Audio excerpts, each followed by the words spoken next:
എൻ്റെ പേര് സണ്ണി. ഞാൻ വയനാട് കുഞ്ഞോം സെൻ്റ് ആൻസിലെ വലത്തു നിന്ന് വരുന്നു.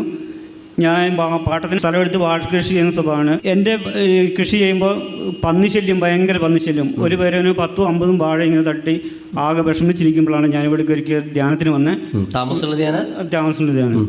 അങ്ങനെ ഞാനിവിടുന്ന് ഉപ്പ് കൊണ്ടുപോയി 4 സൈഡിൽ ഇട്ടു. പിന്നെ പന്നി ആ സൈഡിൽ വന്നിട്ടില്ല. പിന്നെ പരിസരത്തൊക്കെ പന്നി വന്നിട്ടുണ്ട്. എന്നാൽ ഈ വാഴയ്ക്കകത്ത് വരികയോ ഇതിൽ ഉപയോഗിക്കുകയോ ഒന്നും ചെയ്തിട്ടില്ല. ഇപ്പൊ എത്ര നാളായി അങ്ങനെ ഒരു പ്രതിഭാസം? ഒരു കൊല്ലമായി. നല്ലൊരു കയ്യടി കൊടുത്തേ കണ്ടോ. എന്താണ് പന്നിക്ക് അങ്ങനെ കയറാൻ തോന്നാത്തത് അല്ലേ? ഇത് ആദ്യമായിട്ടല്ല ഇങ്ങനെയുള്ള സാക്ഷ്യങ്ങൾ. കുരങ്ങിന് കയറാൻ തോന്നുന്നില്ല, പന്നിക്ക് കയറാൻ തോന്നുന്നില്ല, ആനയ്ക്ക് വരാൻ തോന്നുന്നില്ല. എന്നാൽ ആന പരിസരത്തൊക്കെ വരും, പന്നി പരിസരത്തൊക്കെ വരും. പക്ഷേ ഈ പറഞ്ഞ വാഴത്തോട്ടത്തിലേക്ക് കിടക്കില്ല. ഈ ഒരു പ്രതിഭാസം ആദ്യമായിട്ടില്ല കേട്ടോ. കുറേ പേര് പണ്ടുള്ള സാക്ഷ്യങ്ങളാണ് ഈ പറയുന്നത്. യേശുവേ നന്ദി.